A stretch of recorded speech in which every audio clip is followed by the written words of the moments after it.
In tonight's news edition, the Pentagon proposes that the International Chemical Weapons Watchdog use a U.S. mobile destruction unit in Syria to neutralize Syria's chemical stockpile. Jewish settlers vandalized Palestinian property in a West Bank village despite a pledge by the Israeli military to curb such attacks. And Libya's Prime Minister is released unharmed after his brief abduction by former rebel militiamen.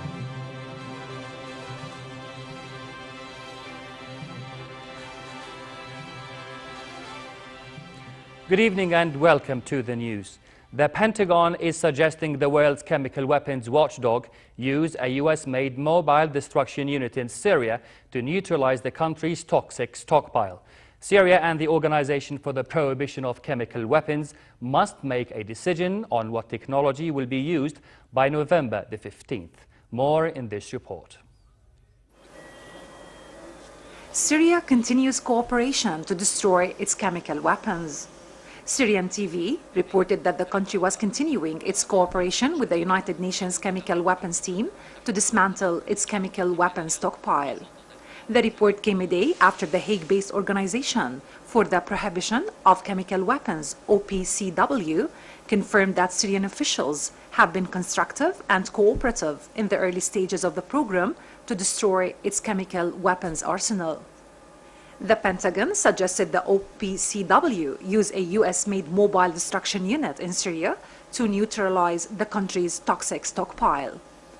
It will largely depend on how Syria's suspected 1,000 tons of sarin, mustard, and XV nerve agents are stored.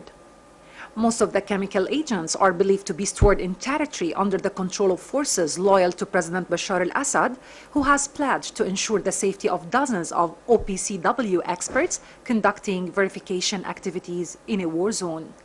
Syria submitted a declaration of its chemical weapons arsenal to the OPCW last month, but the details have not been disclosed.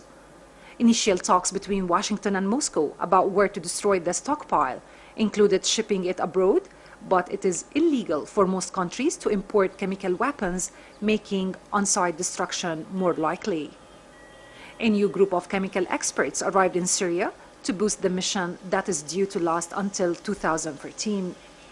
Roughly 100 experts from the chemical weapons regulator will be required to carry out the labor-intensive procedure of either incinerating or chemically neutralizing toxic agents used for warfare. Hala Dababne for the news at 10. Chief Palestinian negotiator Saeb Ariqat warned that Israel's continued floating of tenders in Jewish settlements in the occupied West Bank and Arab East Jerusalem would deal a devastating blow to the peace process. Meantime, Jewish settlers have stepped up attacks on Palestinian property in the West Bank despite Israel's pledge to curb such violence. The Palestinian Authority said acts of vandalism have risen dramatically from last year despite the resumption of peace talks. Here's the story. Attacks by Jewish settlers on Arab villages in the occupied West Bank are on the rise. Extremists from a Jewish settlement near the village of Burqa in the northern West Bank torched 3 Palestinian cars and scrawled graffiti on a mosque. The incident was the latest in a series of acts of vandalism by hardline settlers on Arab towns that the Palestinian government says have increased this year. The latest attack came 2 months after Palestinian and Israeli negotiators revived stalled peace talks. The graffiti daubed on the exterior wall of a local mosque referred to an Israeli soldier recently killed in the West Bank. The mosque was partially set ablaze in 2011, also by settlers from the neighboring outpost of Givat Asaf. What happened is not new and used to happen in the past.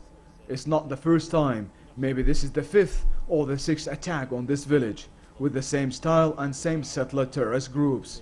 At around 1 o'clock in the morning, around 6 people from the Givat Asaf settlement located in the north between us and Bitin village came in a cold blood and drew graffiti on the mosque that they burned a year and a half ago. Then they moved to a nearby property where they burned a civilian's car. According to Ghassan Douglas, the Palestinian Authority official who tracks settlers' violence, said Settlers attacked Palestinian communities 586 times so far this year, up from 370 in 2012. Past attacks have damaged Arab mosques, homes, vehicles, and olive grove in the West Bank, as well as occupied East Jerusalem. The attacks by hardline Jewish vandals on Palestinian property, along with Christian and Muslim holy sites, are meant to extract what they call a price tag for the occasional eviction from their outposts by the Israeli military. Israel has sanctioned the building of 120 settlements, but around 100 unauthorized outposts dot the West Bank. The United Nations considers all settlements illegal, and most world powers say they are an obstacle to peace. Muhammad al-Fuqaha for the news at 10. Over to Libya, where its Prime Minister Ali ZEIDAN returned to his office after he was seized and held for several hours by former rebel militiamen. The kidnappers were protesting the weekend capture by US Special Forces of a Libyan Al-Qaeda suspect in the city of Tripoli. The White House condemned the kidnapping and said it is pleased that ZEIDAN has been released. Here's more. Libyan Prime Minister Ali ZEIDAN appeared live on television after he was released by former rebel fighters who had seized and held him for several hours. He was set free unharmed after being held by former rebel militiamen angry at the weekend capture by US Special Forces of a Libyan Al-Qaeda suspect in Tripoli. Gunmen associated with the fragmented Libyan security apparatus had hauled him at dawn from hotel where he lives under heavy guard. Ministers in Libya's government were on hand to greet ZEIDAN when he turned to his Tripoli office. The Prime Minister took time to reassure foreign visitors to Libya that their safety was not in question. I would like to assure the foreigners here in Libya that what has just occurred was solely a result of complications within Libyan politics, and foreigners are not targets.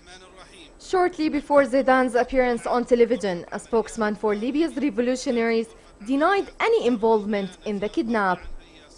United Nations Secretary General Ban Ki-moon said during a summit in Brunei, the kidnapping of Libya's Prime Minister was a result of the country's political transformation. This very unfortunate abduction of a Prime Minister is a clear wake-up call for not only Libyan people but all other areas where they are experiencing these political transformations. United Nations and key member states of the United Nations are very closely coordinating on this issue. Although ZEIDAN was freed unharmed, the incident underlined the anarchy prevailing in the North African state. It highlighted the fragile government struggle to contain ex-fighters and tribal militias who operate with impunity in parts of the country 2 years after the overthrow of Muammar al-Gaddafi.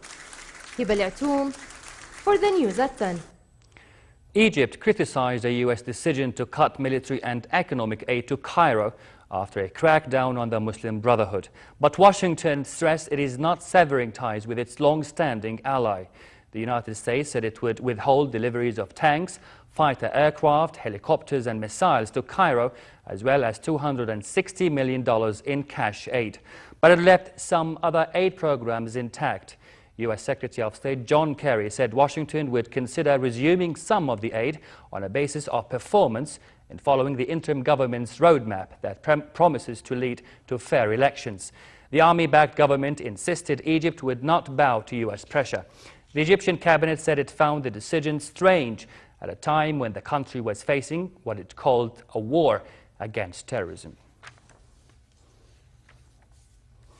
Buses carrying Muslim pilgrims begin arriving in the Saudi Arabian city of Mecca for the annual Hajj pilgrimage. The first official mass gathering begins on Sunday. About 2 million people are expected to perform the Hajj ritual, the largest religious gathering in the Islamic world, which poses a huge logistical and security challenge for the Saudi authorities. As one of Islam's 5 pillars, the Hajj is enjoined on all Muslims who are physically able to carry it out. Home to Islam's holiest sites, Saudi Arabia assumes the responsibility of maintaining a peaceful Hajj season when Muslims from various sects gather at the same place and time. The Saudi government is particularly vigilant of possible militant actions. The 23rd Association of Southeast Asian Nations ASEAN Summit and related meetings came to a close in Brunei. In a symbolic handover ceremony, Brunei Sultan Hassan al-Bolkiah gave chairmanship of next year's ASEAN meetings to Myanmar's president. High on the agenda were political crises, including the South China Sea dispute, where China claims almost the entire oil and gas-rich region, overlapping with claims from Taiwan, Malaysia, Brunei, the Philippines and Vietnam. During a news conference after the closing ceremony, Bolkiah avoided talking directly about the South China Sea dispute, saying only that he wants to enhance maritime security. ASEAN will continue to work on practical measures, such as establishing hotlines of communication, including search and rescue of persons and vessels in distress. It is hoped that such measures will help to promote greater understanding and avoid incidences at sea. This year's Nobel Prize in Literature went for Canadian Alice Munro. The Canadian story writer is known for her tales of the struggles, loves and tragedies of women in small-town Canada that made her what the award-giving committee called the master of contemporary short story. She's known to be averse to publicity and seldom gives interviews. Some critics consider her a Canadian Chekhov, comparing her to the 19th century Russian short story writer. The 82 Canadian laureate started writing stories in her teens. She has published many collections over the years, including The View from Castle Rock in 2006 and Too Much Happiness 3 years later.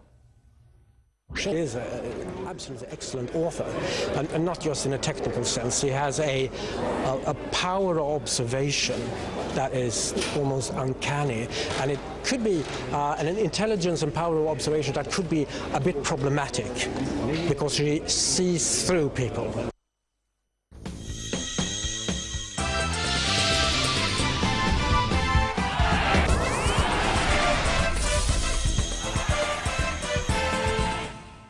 We begin with tennis. Fifth seed Roger Federer was eliminated from the Shanghai Open by the unseeded Gael Monfils.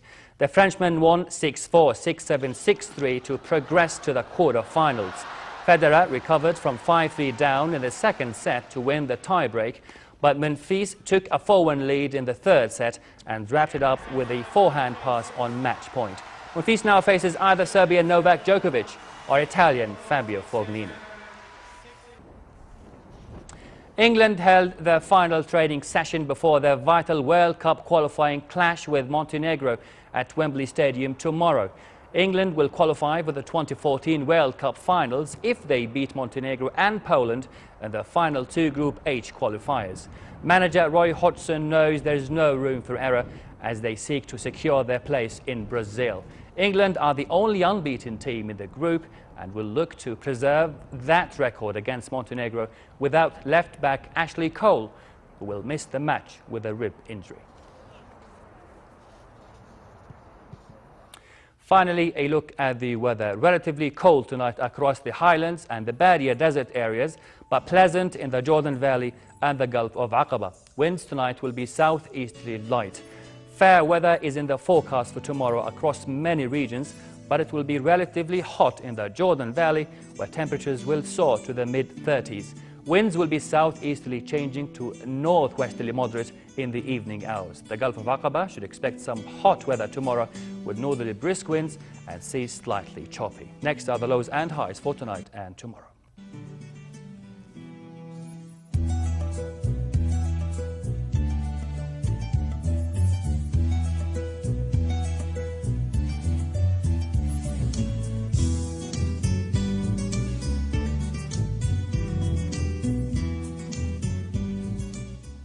And to end the news, here's a reminder of the day's top stories.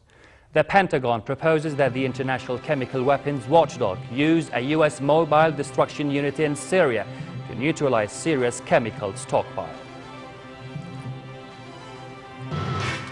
Jewish settlers vandalized Palestinian property in a West Bank village, despite a pledge by the Israeli military to curb such attacks.